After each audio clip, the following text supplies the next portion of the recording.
Germany broadcasting, people of Britain, greetings from the Third Reich. This is the voice you have learned to fear. This is the voice of terror. Again we bring you disaster, crushing, humiliating disaster. It is folly to stand against the mighty wrath of the Fuhrer. Do you need more testimony of his invincible might to bring you to your knees? Very well. Are you ready, operative number 7? This is the voice of terror. A secret airplane factory somewhere in England. Listen, the screams of the dying can still be heard. This is the voice of terror. Are you there, people of Britain, shivering in your cellars? Listen, operative 41. The fuse is lighted. Oil to fuel your navy, to feed your tanks. There it goes up in smoke by the millions of gallons. This is the voice of terror. Do you still believe that there are secrets unknown to the Fuhrer? Listen. Tonight at 7:10, an important diplomat boarded a train at a little station outside Liverpool. Each split second is accounted for. The rails divide. The train hurtles through the air. The diplomat will make no report in London. This is the voice of terror. Englishmen, do you still await your doom in your stupid, stuffy little clubs? It will come, I promise you. Operative 23, the time is now. We strike you on the high seas, as well as on the land. This is the voice of terror. Englishmen, the Fuhrer strikes you now as he pleases. Water pours through your greatest dam, smashing everything before it, even as our invincible armies roll toward their objectives.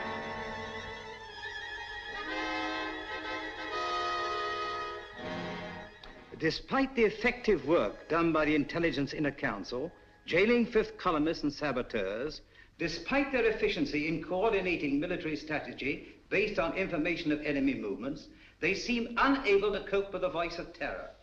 Already 6 military catastrophes have occurred. The unmitigated nerve of the press. Now they're attacking us. At last the fellow to kingdom come. If only we could keep this insidious stuff off the air. I'm not sure that I agree with you. What purpose would that serve? Well, the people wouldn't have to listen to it. I've been talking to Crosby, the radio technician. If we want him jammed off the air, Crosby can do it. I've been working along other lines. I've asked Mr. Sherlock Holmes to come here. What? Sherlock Holmes? This isn't a case for a private detective, it's a matter of state.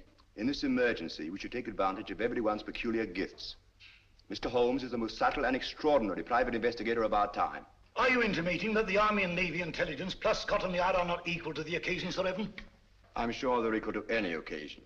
They've done a marvelous job of lining up fifth columnists, saboteurs, and keeping us informed of the enemy's movements. But the voice of terror seems to have them stumped.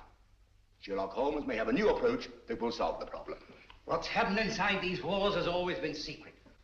We don't want any outsiders here. I'm positively and irrevocably opposed to calling in Sherlock Holmes. Perhaps you'll change your mind. I see nothing whatever to make me do so. Prentice is right. For ordinary criminal investigation, Holmes is excellent, but not for this. He's unorthodox and theatrical. I can tell you all about him. Gentlemen, perhaps I can throw some light on the subject myself. Holmes, how are you? It's so good of you to come. Good afternoon, Sir Evan. Your card opened all doors. Oh, Blouser! Oh, you put on a little weight since you left school. You don't look any younger yourself, Dimples. How are you? Fine. Come in, won't you? You know these gentlemen? I think so. How do you do? I haven't had that pleasure. May I introduce my friend and associate, Dr. Watson? How do you do? I'm afraid I've arrived at an embarrassing moment. Not at all. This gentleman here. Admiral Sir John Prentice. Admiral Prentice objects most strongly to my being called in. How could you possibly infer that? From the carpet. Carpet? A man who rises from his chair and digs his heels sternly into the carpet is violently opposed to something, and the Admiral, being quite distressed by the criticisms of the press, would be most apt to resent my intrusion. Well, you've just arrived from Seven Oaks. Yes, of course. How on earth did you know that? Oh, pardon my mentioning it, but adhering to your left boot heel is a variety of clay known only in Seven Oaks. An amazing piece of deduction. Elementary, my dear Baron. Here's a broadcast of the voice of terror.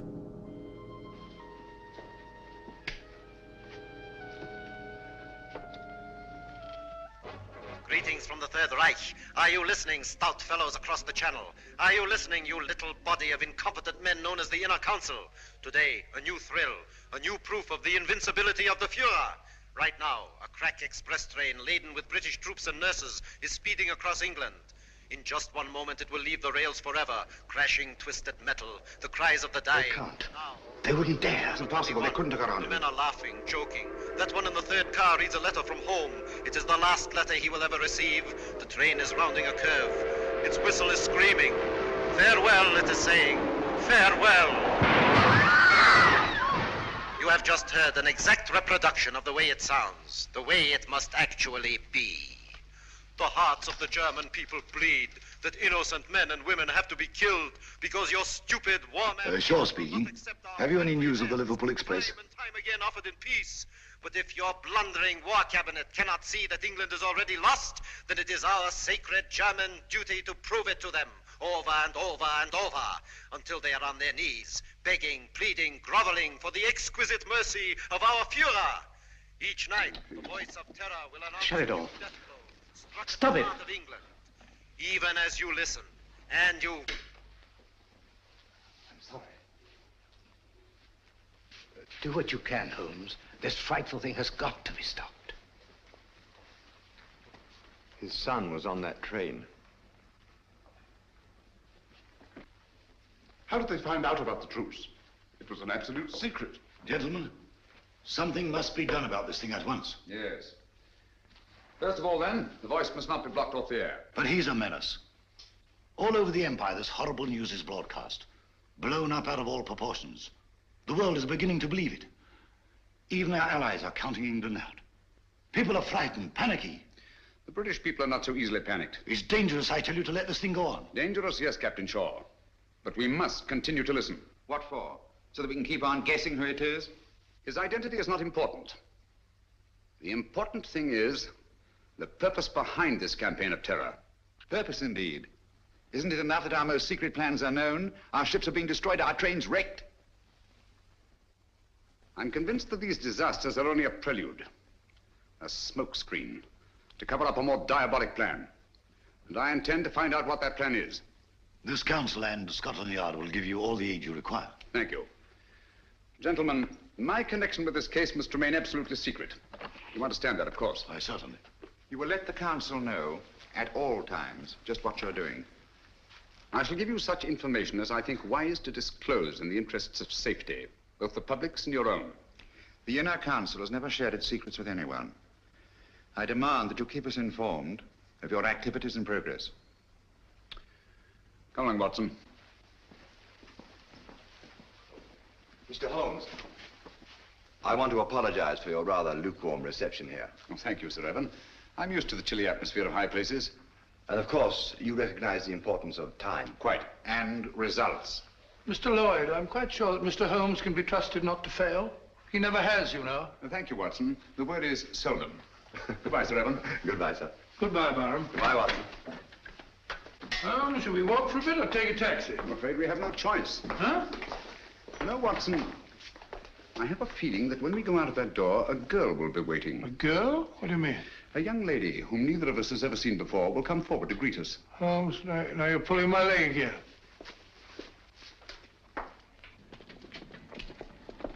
Mr. Holmes, I'm Jill Grandis. How do you do?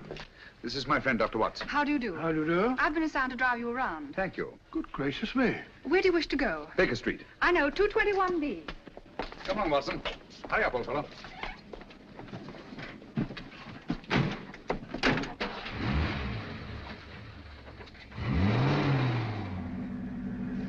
Holmes, the girl waiting. What an extraordinary thing. Elementary, my dear Watson. No, it's an amazing deduction. How on earth did you arrive at it? Barham told me. Huh?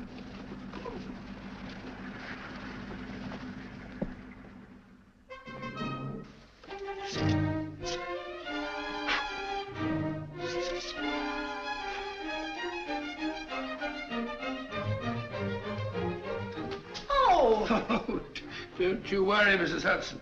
Just giving her a bit of a clean. Now we're on a case again. The joints are a bit rusty, like mine, you know. Is he back in a case again? Case? The greatest case of his of our career. Oh, mercy, it always is.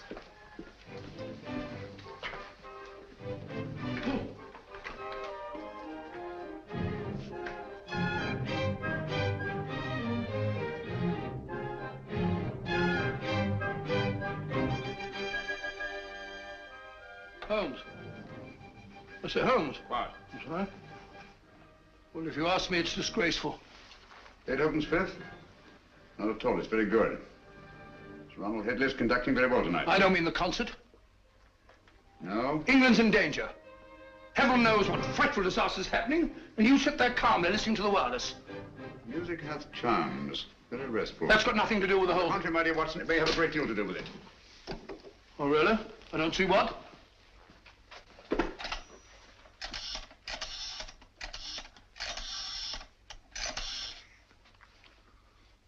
BBC request station, this is Sherlock Holmes. I understand you play recordings. Would you mind playing Beethoven's Fifth, conducted by Sir Ronald Headley? Thank you very much. But you just heard it. I like it. Huh?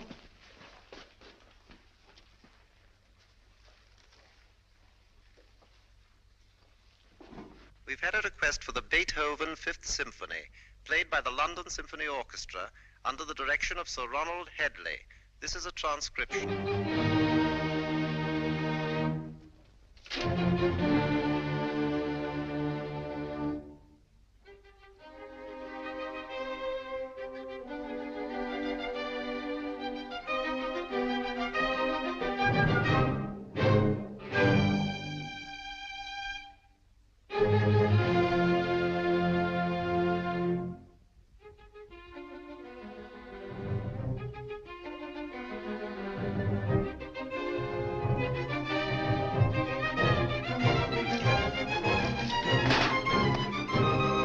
What's the matter about it? Hmm? I say, Holmes, I don't think... Shh.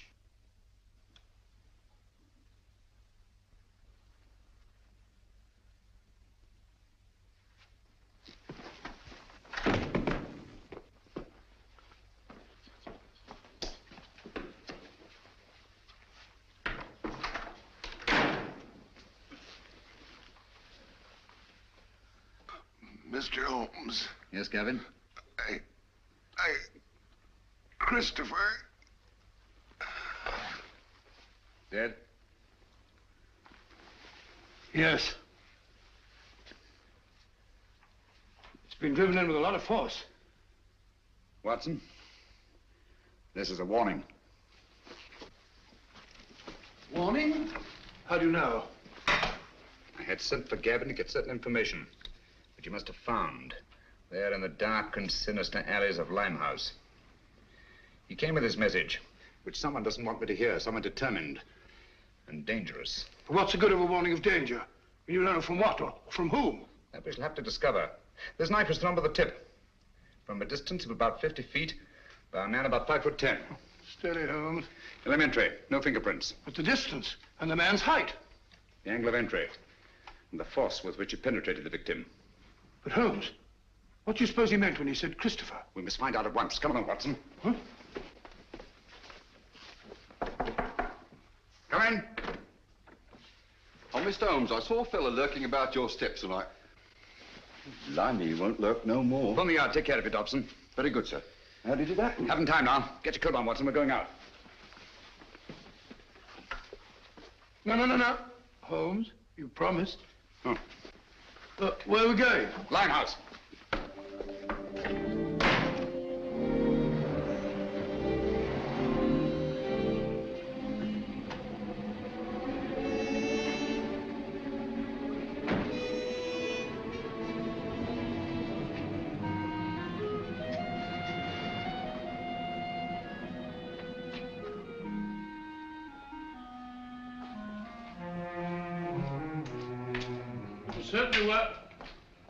Certainly wise of you to let Miss Grandis go.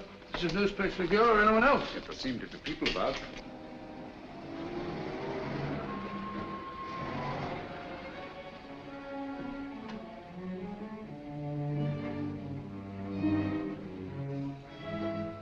Even Miss Grandis. If I'm not mistaken, she's keeping an eye on us. You're Mr. Sherlock Holmes, ain't you? Yes. I wouldn't come down here if I was you. This is Limehouse, and we don't fancy your sort of bloke in these parts. The fellow's absolutely right. Hadn't we better Quiet, Watson. This is still a free country. A man may walk where he pleases. And live to regret it. Live, yes. Regret it, I think not. Step back. Come on, Watson. Unfriendly, what? Speak a break.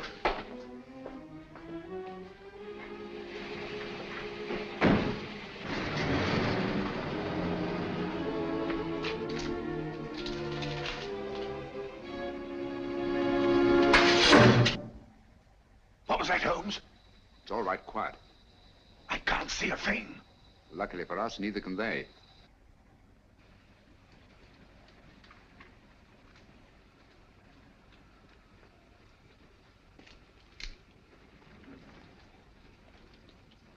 Apparently the enemy has found out that we joined forces with the government. What makes you think that? This knife, like the knife which killed Gavin, was thrown by a former habitué of the docks at Hamburg. It's a German knife.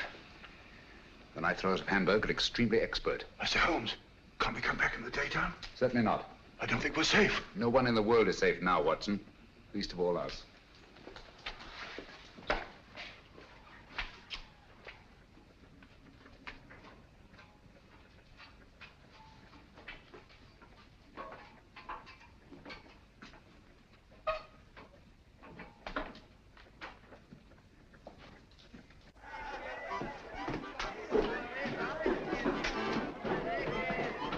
What is it? Not ready. Don't tell me that you don't recognize me. Mr. Sherlock Holmes. I got a specially ugly lot here tonight. I'll take my chances. I can't keep you out, Mr. Holmes, but...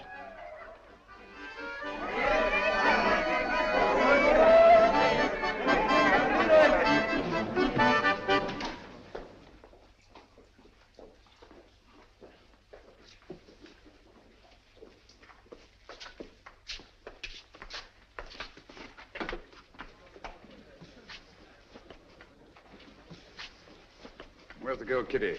Gavin's sweetheart. His wife. Can you get her? It's urgent. Try.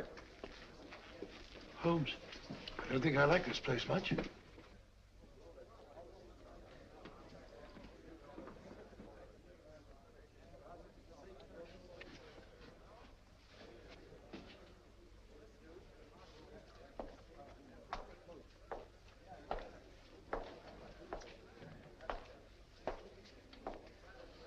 Well, just sit here if you don't mind. I think you'll recognize me, Mr. Holmes, if you look hard enough. Camberwell. You've got a long memory. Like me. Tarleton murder, 1932. Of course, I sent you up. Mr. Holmes, don't you think we better be... Stow your gab. For 10 long years, I've been sitting down there in Dartmoor.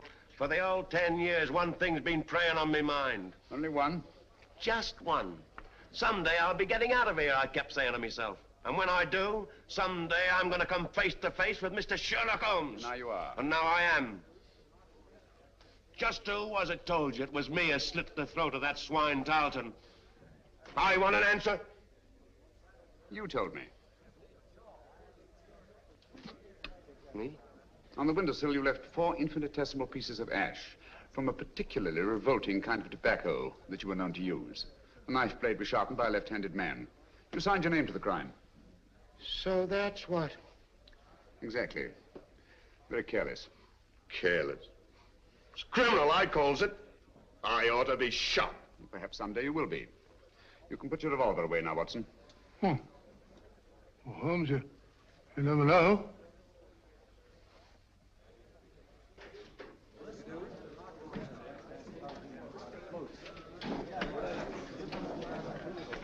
Where's Gavin? Sit down, Kitty. Where is he? You've got him into trouble. What have you done to him? Take it easy, Kitty. Gavin's dead. Dead? Oh, it ain't possible. Well, I was with him only 2 hours ago. You're trying to frighten me. No, I'm not, Kitty. It's you. You killed him. I warned him to stay away from you. I knew you'd do him in. I had nothing to do with it, Kitty. Well, who did then? Who did? He was knifed on my doorstep.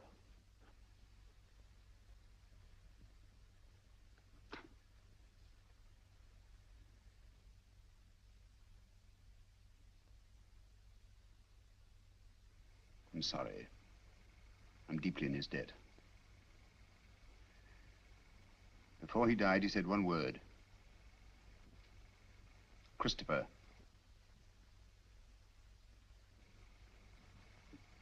You know what it means? I've got to know. What's that to me? You want to avenge Gavin's death, don't you? I don't want nothing to do with it. Nor with you. I never had any dealings with the police, and I won't start now. I'm not asking this for myself. Our country, England, is at stake.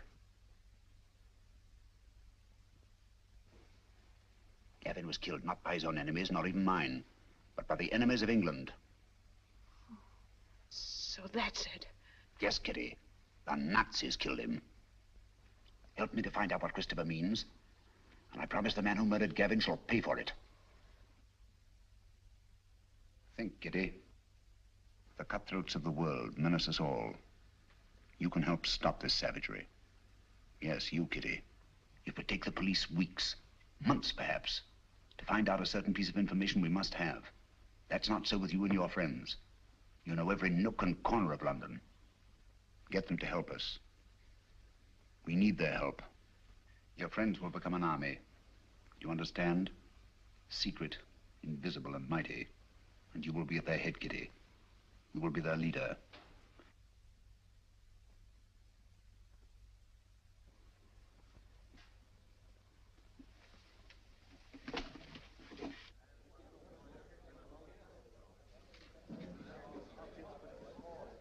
Grimes, do you know what Christopher means?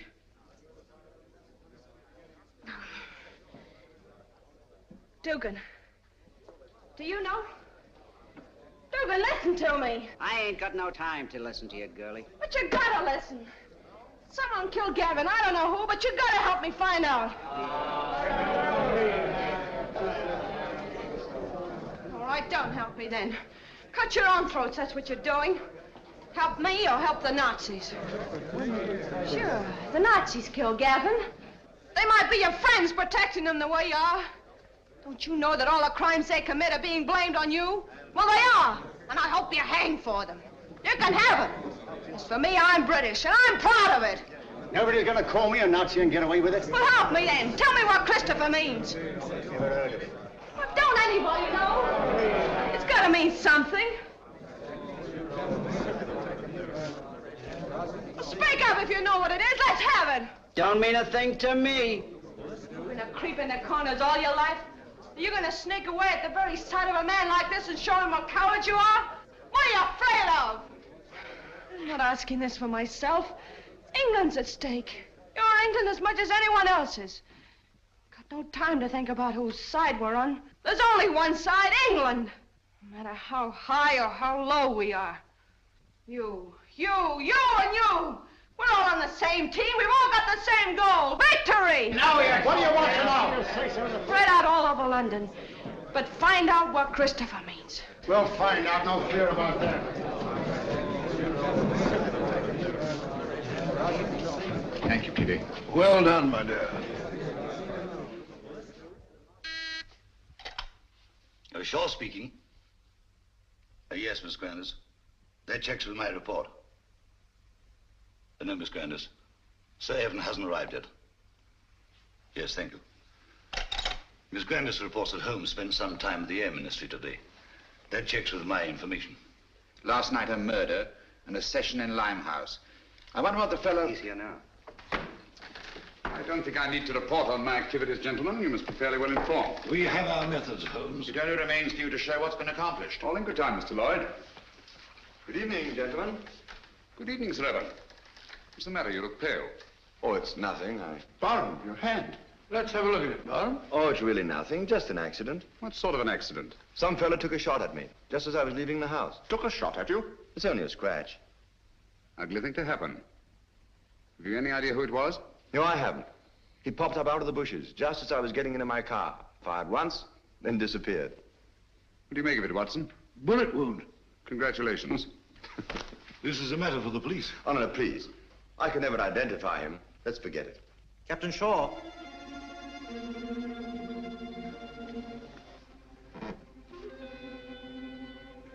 People of Britain, greetings. Is it shock you need? Very well. We Nazis can produce them till Britain's proud head is in the dust where it belongs. People of London, look out of your windows. You will see your promised disaster written across the skies. Lawford, turn out the lights, please. Look to the East India docks. Are you alert, number 20? Look, Britain, look, and wonder, and despair.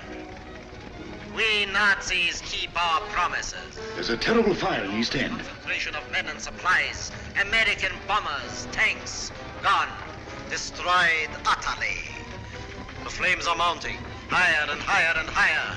Now the glare must be visible even to the short-sighted leaders of your bewildered government. Mark well the towering fires. They consume your new planes from America, your meager store of tanks, your puny munitions, and your food. Planes that were your only defense against our all-powerful Luftwaffe.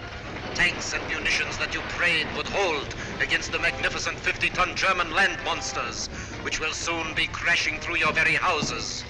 Food. Desperately needed morsels you...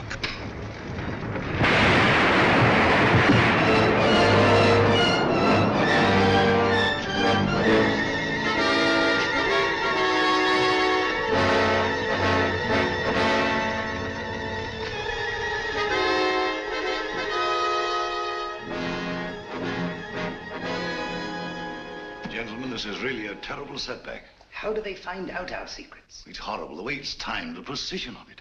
It's not so precise. Almost precise. What do you mean? I should call it exact. No.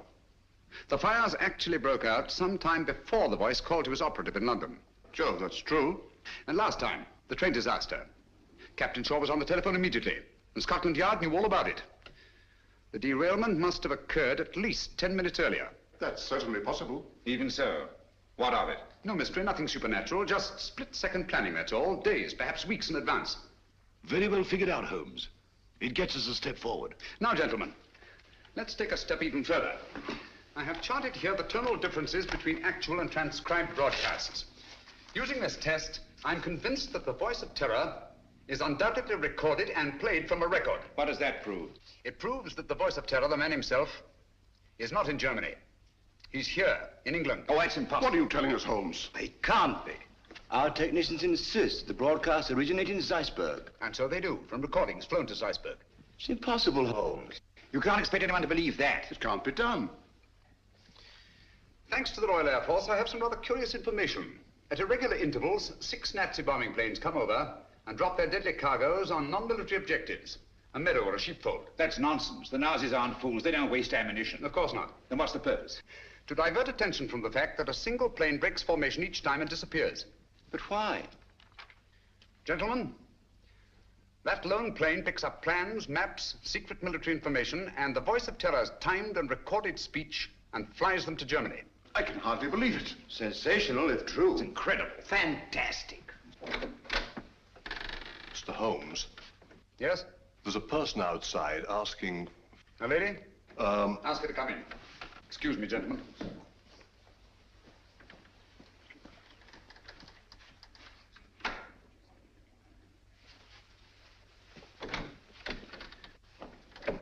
Gentlemen, I must leave at once. Where are you going? That must remain a secret, even from this council. I object to this, Mr. Holmes. You're here against my wishes. Since you are here, I demand to know what's being done. As I've already told you, Mr. Lloyd, I shall report to this council at the proper time. And so, gentlemen, until we meet again, as I hope we will, take no unnecessary risks. We're all in grave danger. Come along, Watson. Coming.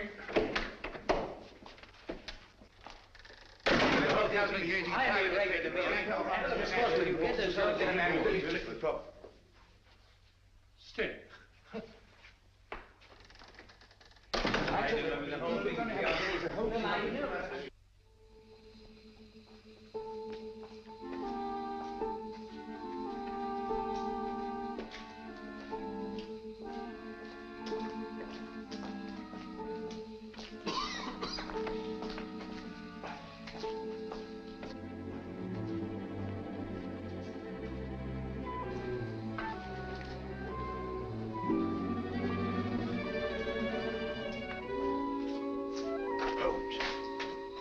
being followed. Yes, I know.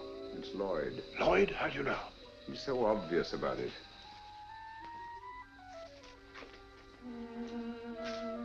Good evening, Mr. Lloyd.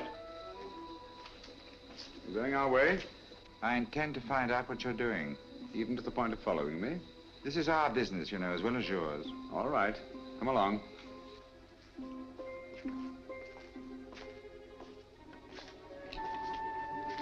This is the place. Seems deserted. It's been deserted for years. Not very securely locked. Fortunate, isn't it?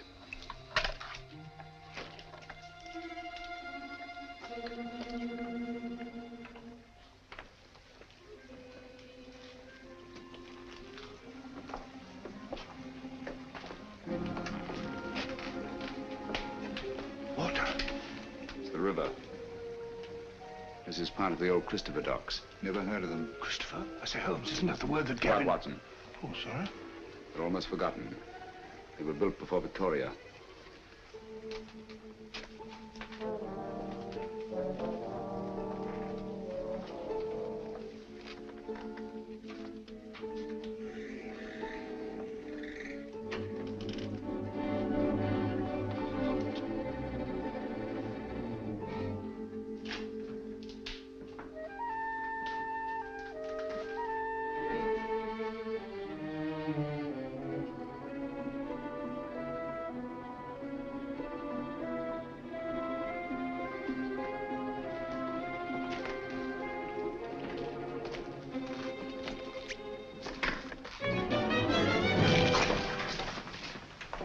Red.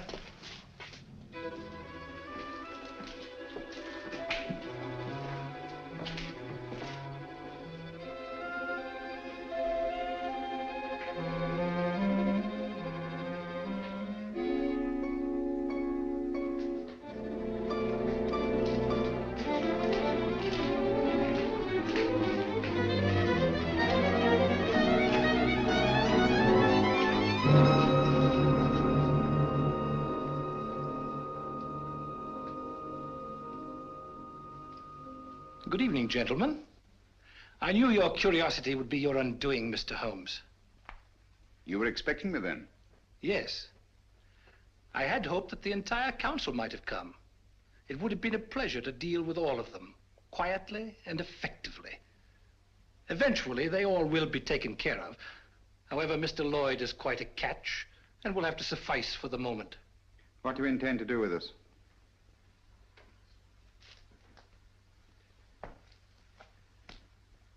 Were it not that time is so pressing, we might first put you on trial. On trial for what? Crimes against the Third Reich. Misguided efforts to wreck our inevitable victory. Mr. Lloyd, your super-British patriotism, your blundering but sometimes effective intelligence efforts are well known. We have quite a score against you, which will be settled. Dr. Watson. A fair physician, no doubt, but of no consequence. To our stupid British minds, every life is of consequence. A quaint notion of an even quainter nation. We are not like that. We know that only the powerful are worthy of respect. Let our record speak for us. Your record speaks. It's brilliant. Thank you. A brilliant record of rapacity, cruelty, torture, deceit, and murder. Murder?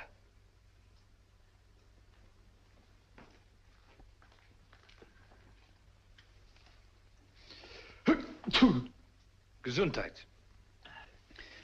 Thank you. Cold? It is a little chilly in here. I'm sorry you're uncomfortable. My discomfort is of no consequence. Your false courage is not impressive, Mr. Holmes. Of course you realize that you and your friends are going to die? As all men must, sooner or later. Not later. Now.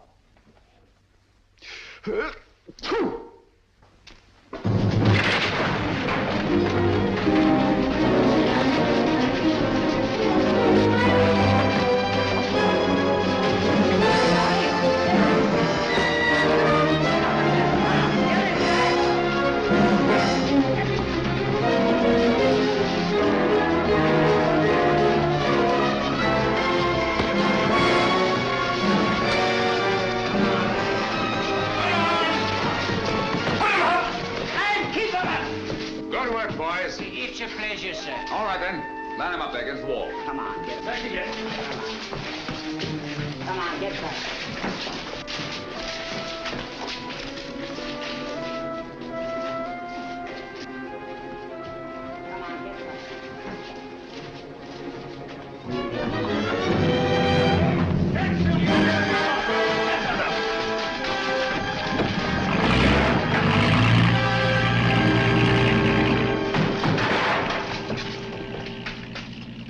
Got away. Oh, most unfortunate. I blame myself severely. I should think you might, Holmes. If you hadn't been so stupidly mysterious, allowed Scotland Yard to give you adequate protection, the man would never have escaped. No, he never would. Most regrettable. Gesundheit.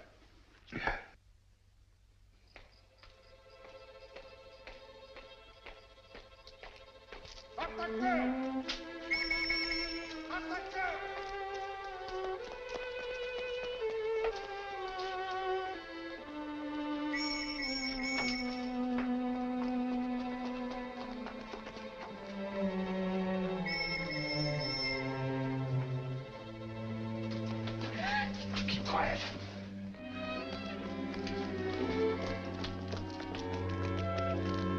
Hands off. You fool! Do you want to bring the whole force in here?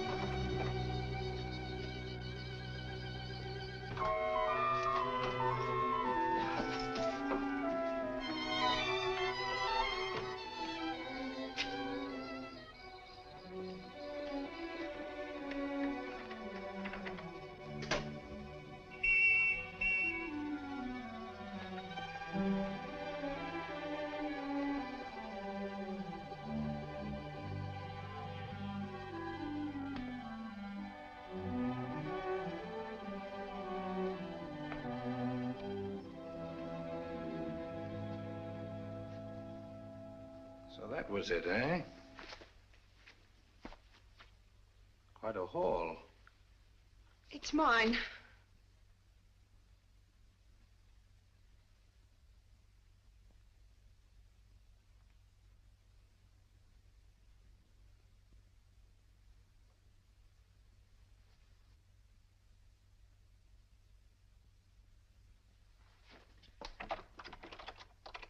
Go ahead. Your friends, the police, are undoubtedly still out there.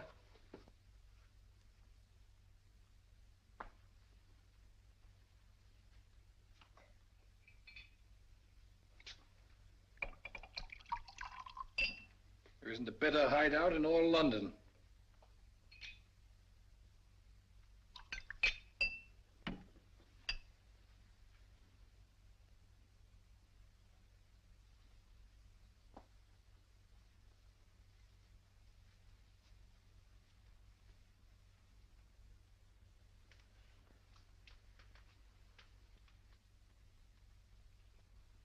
This'll quiet your nerves.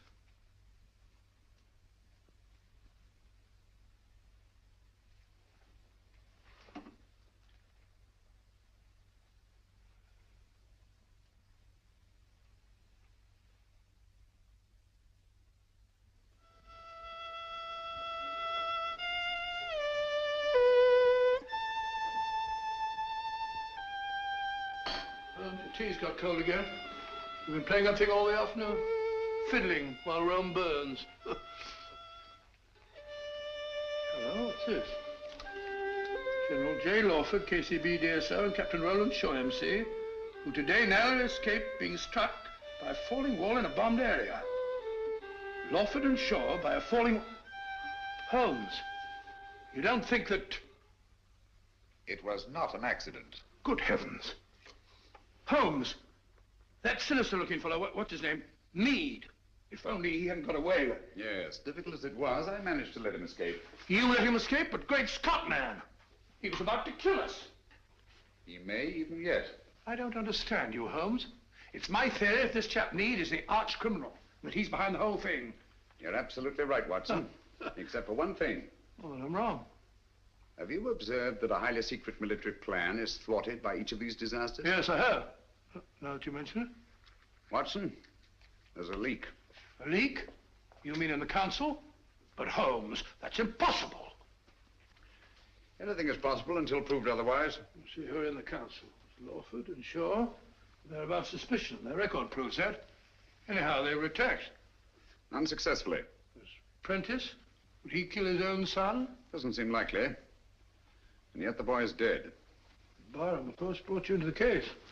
So it's quite obvious that he wants it solved. Most patriotic of Sir Barham. Yes, he's a great fellow. Paid wing 3/4 for the school my last term, so I can vouch for him. Besides, he was attacked too. Shot at. So I gather. How about Lloyd?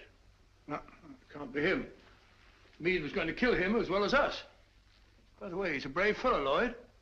Did you notice that he didn't turn a hair? Very composed. Come in. Mr. Holmes? Yes, Kitty?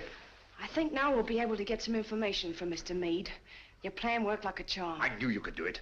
Oh, it's not so hard once your mind's made up. And mine is. You'll be careful. She better be. She's mixed up with that fella. Oh, I'll be careful, all right. But I'm going through with this. Good girl. I heard him talking on the phone today. Yes? He said, I'll take care of that little Seven Oaks matter at 11 tonight. Seven Oaks? Isn't that where... Barham has a country place. Watson, there's not a moment to lose. If I find out that Meade did kill Gavin, I'll... If so, he'll be punished. I warned you no one was safe with that fellow at large. Now he's after Barham. Yes, I only hope we're in time. Come along, Kitty. I'll get you a taxi. Thank you, Mr. Holmes.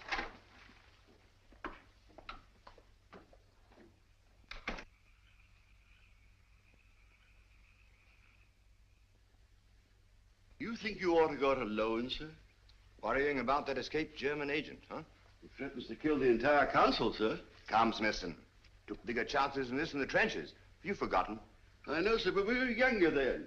And there were no such thing as Nazis. I'm ready for him. I understand, sir.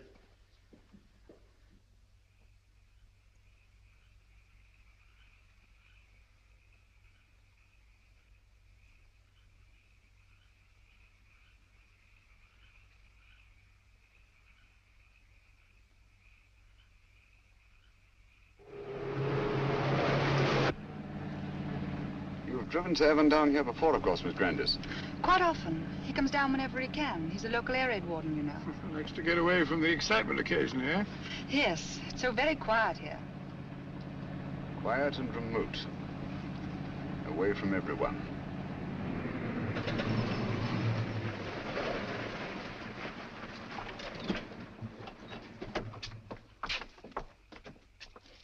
Yes? Oh, Miss Jill. It's all right, Smithson. Where's Sir Evan? On his rounds, miss. Which way? Down that lane of trees, sir. I'll go. You stay here. You too, Watson.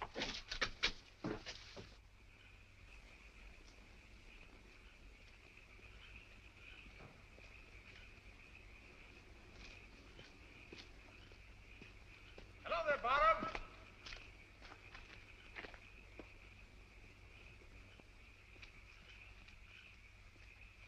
Holmes, what on earth are you doing out here? I've been worried about you. Yes? That fellow Meade appears to be in the neighborhood. Do you mind if I go along with you? I feel better about it. Not at all. I'd appreciate the company. You know, it gets quite lonesome, especially on a night like this. By the way, do you feel you're getting any nearer a solution of this terrible business? Yes, yes, the end is in sight. Really? Well, would you mind telling me? Listen. Air raid sirens. Yes. Coming our way. Yes. Well, I don't seem to hear any planes. Wait a minute. I can. Look. There's one. She's coming right over.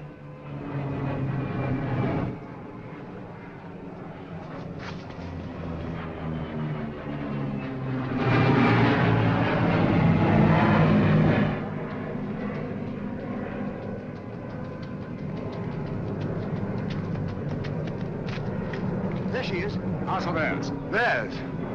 Holmes, he's coming in for a landing.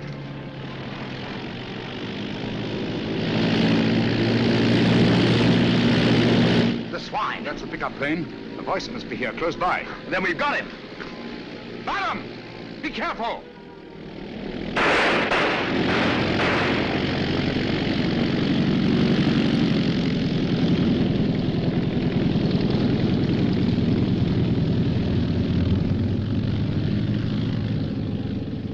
I can't understand you, Holmes. Why didn't you help me? We almost had him. You're too impatient, Barham. My patience is exhausted. This has got to stop. Thought you'd have solved the whole thing long before this. What happened? Was that a Nazi plan? Yes, I saw the filthy swastika myself. Great Scott. Took a shot at him, but he got away. Meade also got away. Well, I better go and report this. We'll go with you. Come along, Watson. You needn't bother. I can take care of myself. My dear fellow, there's no use taking chances. I'm afraid you're a marked man as long as Meade is at large. Come on.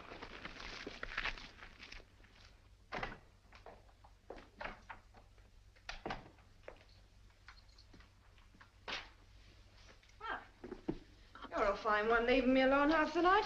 You think I like it? I want to go out and have some fun. Don't bother me. Said you were going to let me work with you. Someday you'll come back and I won't be here. Where would you go? What's my business? Maybe you'll be waiting here next time and I won't come back. Don't talk like that. I'm sorry, Kitty. You seem sort of different lately. Anything the matter? Maybe the next time you see me, I'll be in a position of authority, of power. No longer hiding in the dark. Giving the orders, not taking them. What do you say to that? You're drunk. Drunk? Yes. When I was a boy, I dreamed a dream. I was dressed in armor, shining blue-gray armor. I rode on a horse through the streets where the people cheered, hailing me. I rode over the bodies of underlings, prostrated before me. Their blood ran out along the gutters like a river.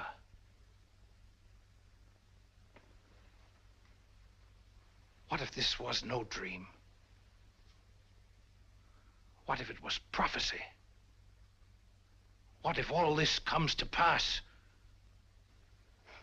Well, something must have happened to you. Yes, Kitty. Something that you're going to share with me. Get your coat. Hurry.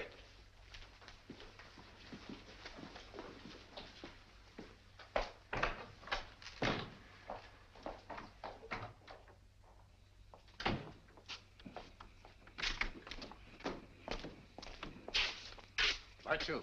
Got plenty of petrol? Enough. Start driving.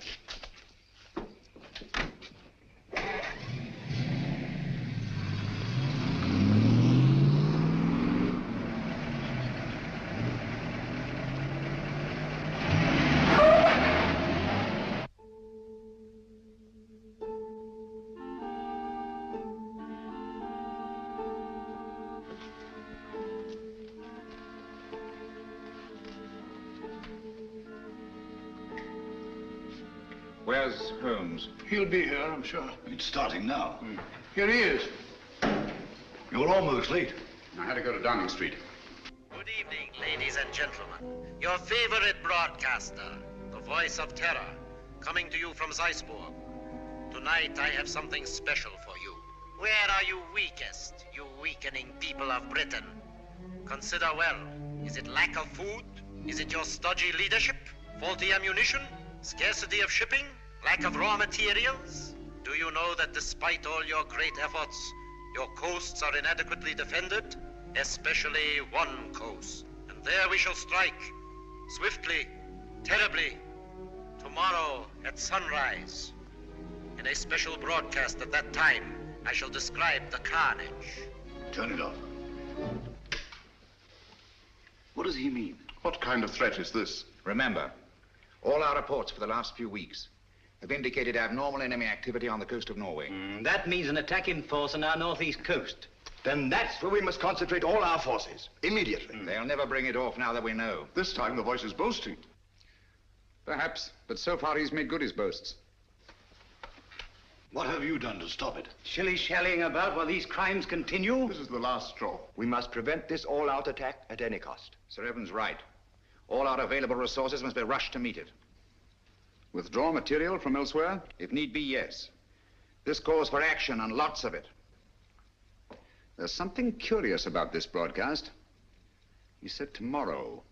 Always before, it was now. I wonder what it means. There's no time for wonder at this point. Mr. Holmes, your methods have got us nowhere. The situation demanded action and got none. Mr. Lloyd, I think I know when action should be taken. Nevertheless, we take charge now. This is a crisis you can't hope to deal with. A man to see you, Mr. Holmes. Bring him in. Yes, sir. Mr. Holmes, sir. Last night I trailed Kitty and the fellow Mead. Yes? They went to a place near a bomb village on the coast, sir. North? No, sir. South. South? Why didn't you come sooner? Motor trouble, sir. Just got back. All right, it can't be helped. Stand by until we need you. So, it's on the southern coast the drama's to be played. The fox is out of his hole at last. Mead has led us to the voice of terror. Gentlemen, we must set out at once. Are you mad? What sort of a wild goose chase are you suggesting? It's ridiculous. It's time to put a stop to this. Barham speaking. Yes, of course. We've been ordered to accompany Mr. Holmes.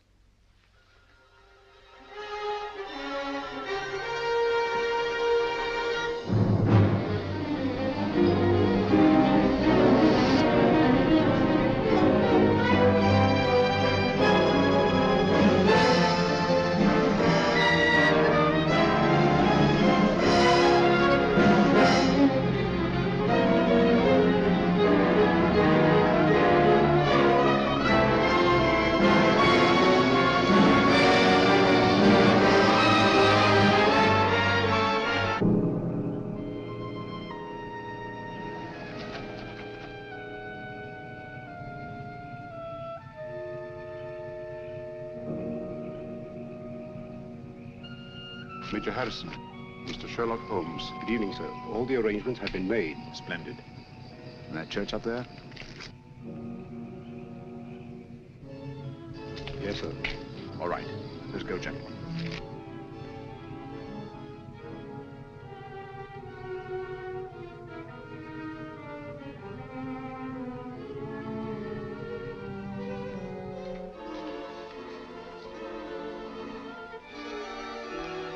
Van Bog seems to be delayed. He'll be here, never fear. You all understand your objectives. Sheila! Sheila! Yes, sir. You understand what you are to do? Yes, sir. I'm going with the first contingent to Liverpool. Your men are waiting there, organized to take control? They have been ready and waiting for weeks. What was that?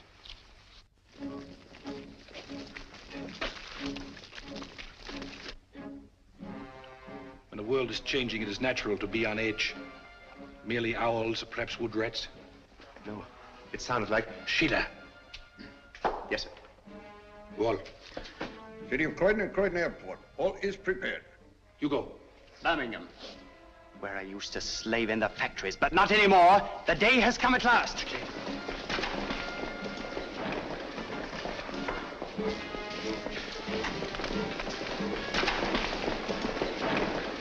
Line them up over there.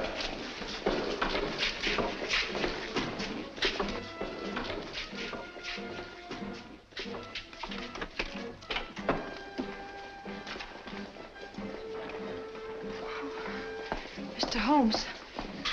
Oh, I was afraid you'd be too late. I'm glad you're safe, Kitty. Come along, sit down.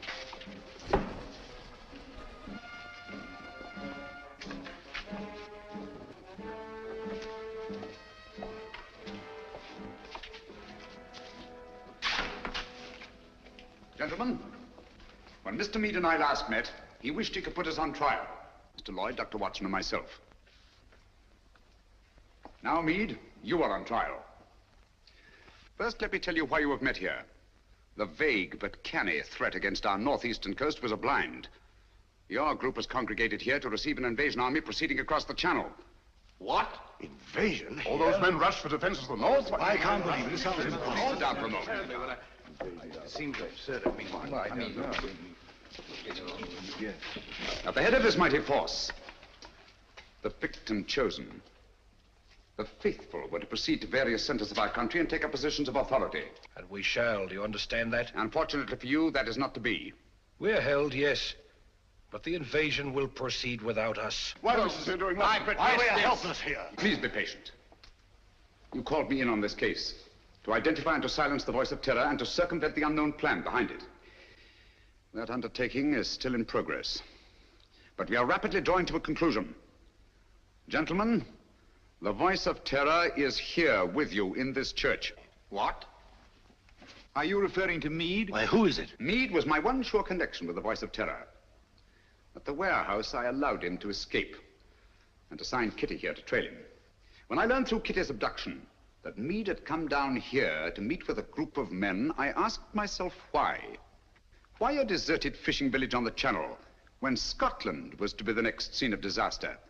And why was it necessary to withdraw great stores of ordnance and material for the protection of Scotland? It was a ruse, gentlemen, to leave this coast unprotected. A ruse devised by the voice of terror. I knew quite early, of course, that the voice was a member of your august body. You dare to insinuate that one of us... If this is meant to be humor, it's very ill-timed. German agents knew I was on the case the very night I was called in. How did they know this secret? One of your counsel informed them. There were attempts made on the lives of all of us. But the attempt made on the life of one of your members was entirely unsubstantiated, resting on his word alone. One member whom I went to the country ostensibly to protect, actually to surprise. This member fired on the Nazi pickup plane, not in rage as he pretended, but to warn and frighten it away. That was very clever of you, Sir Evan. Sir Evan? I can't believe it. Sir Evan couldn't be implicated in a thing like this. What's Sir Evan got to say? Let me congratulate you, Mr. Holmes. You admit this outrageous accusation? There's been treason before, but this is beyond belief. Treason is not involved. Sir Evan Barham is not Sir Evan Barham. What are you talking about? In March 1918, Lieutenant Evan Barham was a prisoner in a German prison camp. There, his amazing resemblance to a certain Heinrich von Bock, a brilliant young member of the German Secret Service, sealed young Barham's fate. One morning, he was taken out and shot, murdered in cold blood. Then this man is Heinrich von Bock, who has been masquerading in Barham's place for the past 24 years. You see, gentlemen, the Germans plan well in advance. It's incredible. How could a thing like this happen? Barham had no immediate family. The details of his private life were avidly studied by von Bock, who was 3 years at Oxford and had a perfect knowledge of the English language and English habits. So, with possibly the help of a little plastic surgery, not forgetting the considerable resemblance to Barham in the first place, the deception was carried through. Very clever, Mr. Holmes. I must say, Holmes, this is positively amazing. What made you first suspect Barham? The real Sir Evan Barham carried a scar from childhood. This one is about 20 years old. A detail, but significant. I can't believe it. It was Barham who insisted on your being brought into the case. A colossal piece of egocentric conceit. One to match your own, Mr. Sherlock Holmes. Of course I brought you into the case. To see your weak and silly handling, to watch you fumble and lose it. Are you too stupid to realize that this group is but a small part of our organization? We have men stationed all over England, ready to take command. They never will. They were all taken exactly at dawn, just as you were. So now we are trapped, huh? No, gentlemen. It is you who are trapped. Listen. Even now our Messerschmitts are roaring overhead, the vanguard of the invasion. Why are they not routed? Where are our boasted anti-aircraft guns? They are silent. Our little ruse was entirely successful. The coast has been stripped of its defenses. Preserve your vaunted British vanity as best you may in this your hour of most humiliating defeat. You have not captured us, my friend. We have annihilated you. Do you really think us so blind that we would strip this coast of defenses because of a voice on a phonograph record? The Council was deliberately misinformed about moving the defense forces. You are trying to save your face. Look, if you think I'm lying. Those are not Messerschmitts. They're Spitfires and Hurricanes. Returning from blasting your invasion forces, destroying men and barges by the thousand. Look further, Von Bock. Look below. Commandos, tanks, slipping away now that your invasion force has been destroyed to bring ruin and terror to your people.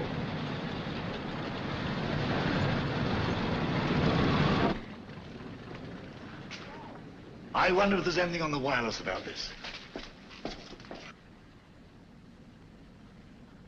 The BBC.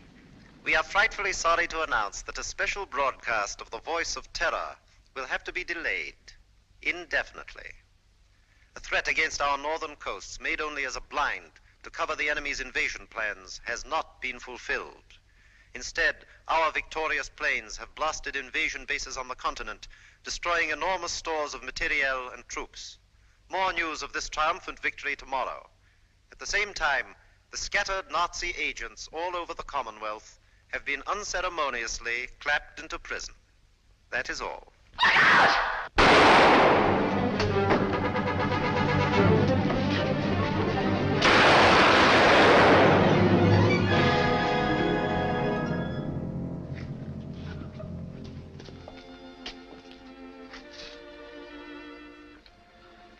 This girl merits our deepest gratitude.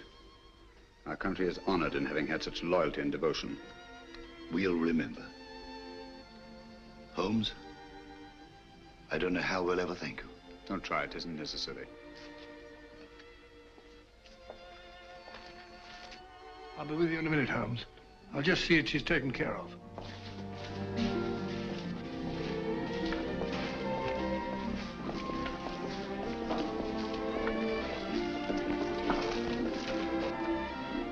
I always did think that chap was an imposter. Barham was a good fellow. Played wing three-quarter for the school.